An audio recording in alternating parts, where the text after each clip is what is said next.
నమస్తే అమ్మ. నమస్తే అమ్మా, శ్రీమాత్రే నమః. మనమైతే కనుక ఏ నక్షత్రాల వాళ్ళ గుణగణాలు ఎలా ఉంటాయి, అలాగే వాళ్ళకి కలిసొచ్చేవి ఏంటో ఈ వీడియోలో అయితే తెలుసుకుంటూ వస్తున్నాము. అందులో భాగంగా మనం ఇప్పుడు విశాఖ నక్షత్రం దగ్గర ఉన్నాం. ఈ విశాఖ నక్షత్రం వాళ్ళ గుణగణాలు ఎలా ఉంటాయి, వాళ్ళకి ముఖ్యంగా ఏ రంగంలో రాణిస్తారు, ఈ విషయాలన్నీ కూడా ఒకసారి తెలియజేయండి అమ్మా. తప్పకుండా. విశాఖ నక్షత్రం అనగానే మనకి అది నక్షత్రాధిపతి గురువు. ఈ నక్షత్రం ఉండేది తులారాశిలోని, వృశ్చిక రాశిలోని. అంటే 1, 2, 3 పాదాలు తులారాశిలో ఉంటాయి, 4వ పాదం వచ్చి వృశ్చిక రాశిలో ఉంటుంది.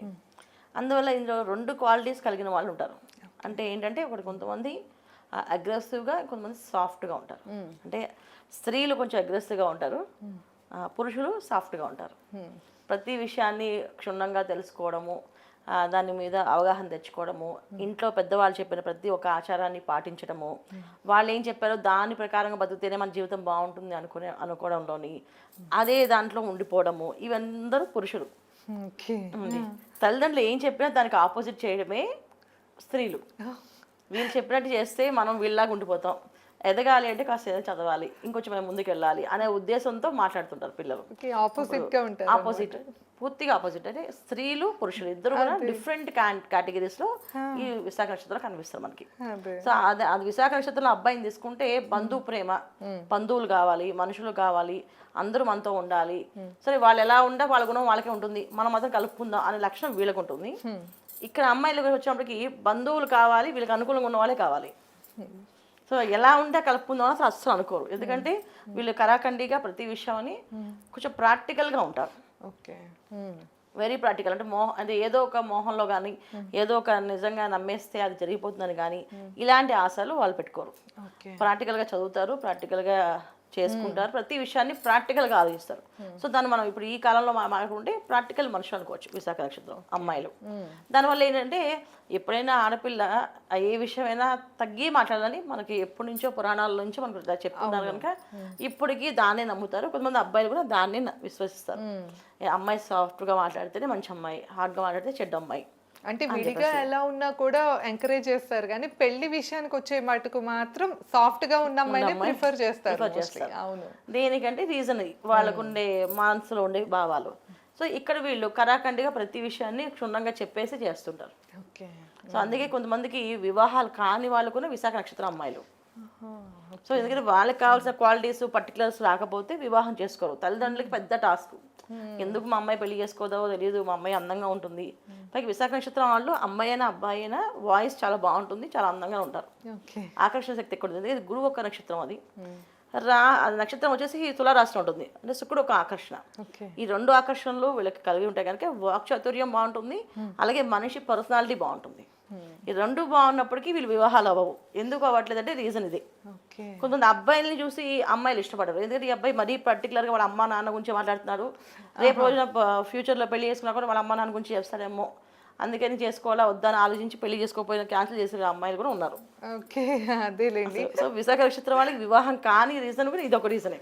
అంటే వాళ్ళు చేసే తప్పే ఉండదు, అక్కడ వాళ్ళు మాట్లాడే విధానాన్ని ఆ ఎదుటి వాళ్ళు దాన్ని వేరేగా అర్థం చేసుకుంటుంటారు. ఇందులో అమ్మాయిలు అలాగే మాట్లాడిన అంతే, అమ్మాయిలు ప్రాక్టికల్గా మాట్లాడితే అది నచ్చదు. ఏదైనా సరే ఉన్న విషయాన్ని ఉన్నది ఉంటే చెప్పామనుకోండి, అది ఎదుటి వాళ్ళకి అది గుచ్చుకున్నట్టుగా అనిపిస్తుంది, దాన్ని ఒప్పుకోకపోవచ్చు. ఇది ఇందులో సోషల్ మీడియా ఎక్కువ కనుక సో మొహమే చెప్పే అవకాశం ఉంది, తర్వాత అవకాశాలు వీళ్ళకి ఎక్కువగా ఉన్నాయి. ఈ నక్షత్రంలో ఉన్న వాళ్ళు త్వరగా ఎక్స్పోజ్ ఖచ్చితంగా అవుతారు. లేడీస్ తొందరగా ఈజీగా అవుతారు. అందువల్ల ఏంటంటే వాళ్ళకి అవకాశాలు కూడా అలాగే, వాళ్ళు దేని లెక్క చేయరు. ఒకళ్ళు ఎక్స్పోజ్ అవుతున్నాం తగ్గుదాం అని అనే అనుకోరు, పర్వాలేదు నేను ఇలాగే ఉంటాను, నేను ఇంతే అని చెప్పి స్ట్రాంగ్గానే ఉంటారు.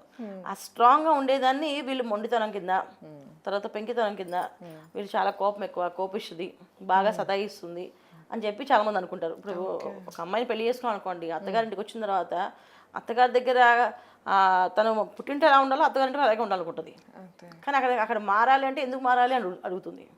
ఇది ప్రాక్టికల్ విషయం. ఇలా ఉంటుంది. ఇక్కడ ఇంకొంచెం సాఫ్ట్గా ఉండాలని రూల్ ఏంటి, నేను ఎలా ఉంటే అలాగే ఉంటాను, అలాగే ఇష్టపడాలి కదా, అలాగే కదా వాళ్ళు యాక్సెప్ట్ చేయాలి, ఎప్పటికైనా అలాగే ఉండాలి, యాక్టింగ్ చేస్తే ఎలాగా, నా ఒరిజినల్ క్యారెక్టర్ ఇంతే అని చెప్తా, అది ఎదుటి వాళ్ళకి నచ్చదు, 100% నచ్చదు. మనకి ఎవరికైనా అంతే కదా, నేను నా క్యారెక్టర్ ఇలాగే ఉంటుందని అంటే 100% ఒప్పుకోం కదా. సో అలా వీళ్ళకి బ్యాడ్ ఒపీనియన్ వీళ్ళ మీద పడుతుంది ఓకే 100%. ఈ అమ్మాయి మొండిదనం, కోపం, కోపిష్టనం. తర్వాత చిన్నప్పుడు వీళ్ళు అంటే ఇప్పుడు విశాఖ నక్షత్రం చిన్నపిల్లలు ఎవరైతే ఉన్నారో ఈ కాలం పిల్లలు చాలా మొండి వాళ్ళు, అబ్బాయిలైనా అమ్మాయిలైనా చాలా అగ్రెసివ్గా ఉంటారు. అసలు వాళ్ళు ఒక దగ్గర కూర్చోరు, కుదురుగా ఉండరు, అన్ని పీకుతూ ఉంటారు. సో ఎవరి డింటి తీసుకెళ్తే కూడా మనకే బాగా అనమాట. అంటే వీళ్ళు ఎప్పుడు వెళ్ళిపోతారా బాబా అన్ని పీకేస్తాడు అని చెప్పి సో వాళ్ళు డిఫరెంట్ యాటిట్యూడ్స్ డిఫరెంట్గా ఉంటారు, వాళ్ళని ఆపలేము అనమాట. ఇంత స్ట్రాంగ్ స్టెబిలిటీ వాళ్ళకి, మైండ్ కూడా అంత స్ట్రాంగ్గా వాళ్ళ క్లారిటీ ఉంటుంది. వాళ్ళు ఎంతసేపు ఆడుకుంటే అంతసేపు ఆడేసుకుంటారు వాళ్ళు. ఎడ్యుకేషన్ పరంగా కెరీర్ పరంగా ఎలా ఉంటుంది? ఎడ్యుకేషన్ చాలా మందికి అమ్మాయిలు చాలా బాగుంటుందన్న. అబ్బాయిల విషయంలో వీళ్ళకి జాతకంలో యోగం ఉంటేనే చదువుకుంటారు. మనం వేల మీద లెక్క పెట్టచ్చు బాగా చదివిన వాళ్ళని, అబ్బాయిల్ని. అమ్మాయిలు అయితే శుభ్రం 90% చదివేస్తారు. ఎందుకంటే వాళ్ళకి చెప్పా కదా, పేరెంట్స్ని చూసి వాళ్ళు డిఫరెంట్గా రెడీ అవుతారు. అంటే నేను చదువుకుంటే నేను లగ్జరీ లైఫ్ అనుభవించగలని, సో నేను కష్టపడి చదవాలి. నాకు చదువు రాకపోయినా సరే నేను కష్టపడి చదవాల్సింది, చదివి నేను తెచ్చుకోవాలి. నాకు కావాల్సిన లగ్జరీ లైఫ్ కావాలి అంటే నేను చదవాలి అనే ఆలోచనలో వీళ్ళు మారుతారు. ముందు నుంచి అలా ఉంటారు. చిన్నప్పటి నుంచి వాళ్ళ ఆలోచన విధానం అలా ఉంటుంది.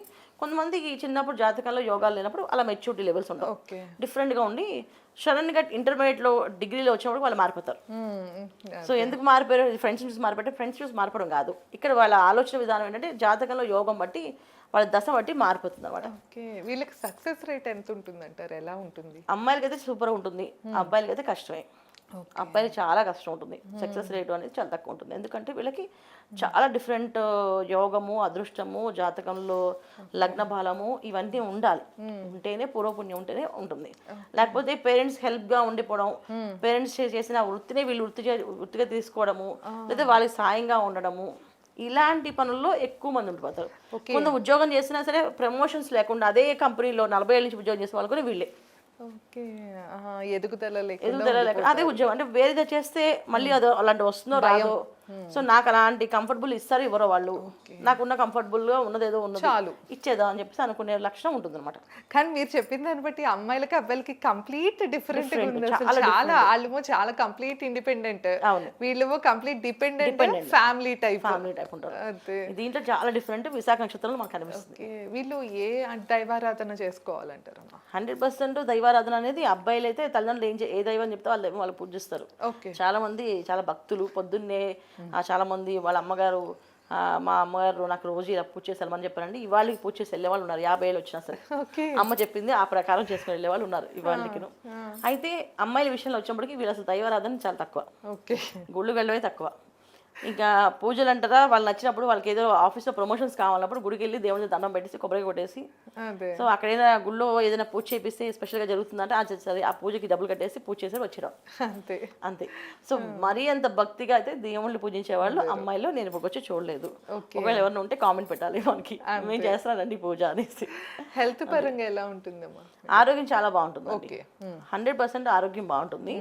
అబ్బాయిల విషయంలో కొంతవరకు ఏంటంటే వాళ్ళకి సక్సెస్ రేషియో తక్కువ ఉంటుంది కనుక దానివల్ల అనారోగ్య సమస్య, అంటే మానసికమైన అంటే అందరూ సక్సెస్ అయిపోయి అందరూ ఫాస్ట్కి వెళ్తే నేను ఎందుకు అవ్వట్లేదు ఒక అబ్బాయికి బ్రహ్మాండంగా ఉండి అన్నీ బాగుండి వివాహం అయి భార్య అనుకూలంగా ఉండదు. సో భార్య అనుకూలంగా ఉండకపోవడం వల్ల వాళ్ళ ఆ మానసిక బాధ వాళ్ళు, అంటే ఏదో ఒక మానసిక బాధ విశాఖ నక్షత్రం వాళ్ళకి ఉంటుంది. అది పిల్లల వల్ల కావచ్చు, భార్య వల్ల కావచ్చు, లేకపోతే ఇంట్లో వాళ్ళ వల్ల కావచ్చు, లేదా తను చేసుకున్న కెరియర్ వల్ల కావచ్చు. ఈ ప్రొఫెషనల్స్లో ఉండడం వల్ల కూడా వాళ్ళకి ప్రాబ్లమ్స్ ఉంటాయి. కెరియర్ పరంగా అంటే ప్రొఫెషనల్స్గా ఎవరైతే ఉన్నారో అడ్వకేట్స్ తీసుకోవచ్చు, డాక్టర్స్ అయ్యారు, జాతకం లగ్నం బాగుంది అయినా వాళ్ళకి మానసిక సమస్య అనేది ఉంటుంది.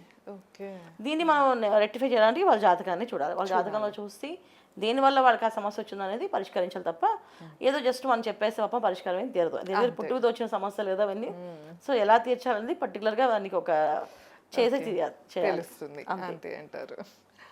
సో విన్నారు కదా, విశాఖ నక్షత్రం గురించి అయితే మనం చాలా విషయాలు ఈ వీడియోలో తెలుసుకున్నాము. మీకు కూడా చాలా వరకు సింక్ అయ్యే ఉంటాయి అనుకుంటున్నాము. సో తప్పకుండా కామెంట్ చేయండి, దాన్ని బట్టి మాకు కూడా ఎంతవరకు మీకు కరెక్ట్గా ఉన్నాయా లేదా అన్న విషయం అయితే మాకు తెలుస్తుంది. అట్లనే మీరు ఎవరైనా మీ పర్సనల్ చార్ట్ చెప్పించుకోవాలి అంటే కింద మేడం నెంబర్ ఇస్తున్నాం, తప్పకుండా కాంటాక్ట్ అవ్వచ్చు. ధన్యవాదాలు. నమస్తే అమ్మా. నమస్తే అమ్మా. శ్రీమాత్రే నమః.